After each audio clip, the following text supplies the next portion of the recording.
அப்போ நான் மட்டும்தான் கடைப்பட்டிருக்கேன், என்னால் தான் கடை அடைக்க முடியலைன்னா உங்களை மாதிரி கோடீஸ்வரனுமே கடை வாங்கித்தான் தொழில் பண்ணுறான். அப்படிங்கும்போது அவனுக்கு நம்ம எவ்வளவோ தேவலை. அப்போ என்ன ஆகுது, ஆடம்பரங்களை குறைச்சிட்டு வருமானத்துக்கு தகுந்த மாதிரி நம்ம செலவுகளை நாம் செய்ய ஆரம்பிக்கும்போது நமக்கு கடன் பட வேண்டிய அவசியம் இருக்காது.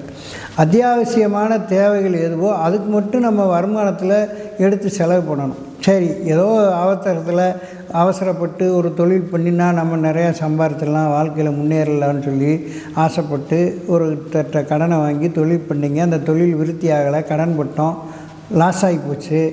அதனால் நம்ம கடன் பட்டோம். இதிலேருந்து நமக்கு என்ன தீர்வு அப்படிங்கிறதுக்கு எளிமையான ஒரு மந்திரம், ரொம்ப சிம்பிளானது. ஒவ்வொரு நாளும் தொடர்ந்து 108 முறையாவது குறைஞ்சபட்சம் நீங்கள் சொல்லிட்டு வந்தீங்கனாலே போதும். அரிசி மாவு கலந்து ஒரு பிள்ளையாருக்கு முன்னாடி வச்சுட்டு இந்த பிள்ளையாருக்குரிய அந்த மந்திரத்தை சொன்னாலே போதும். ஓம் கம் ருண கணபதையே நம. இந்த ருண கணபதையே, ருண அப்படின்னா கடன், கணபதையன்னா கணேசர், அந்த விக்னங்களை தீர்க்கக்கூடியவர். கம் அப்படின்னா பிரபஞ்சத்தினுடைய ஈர்ப்பு.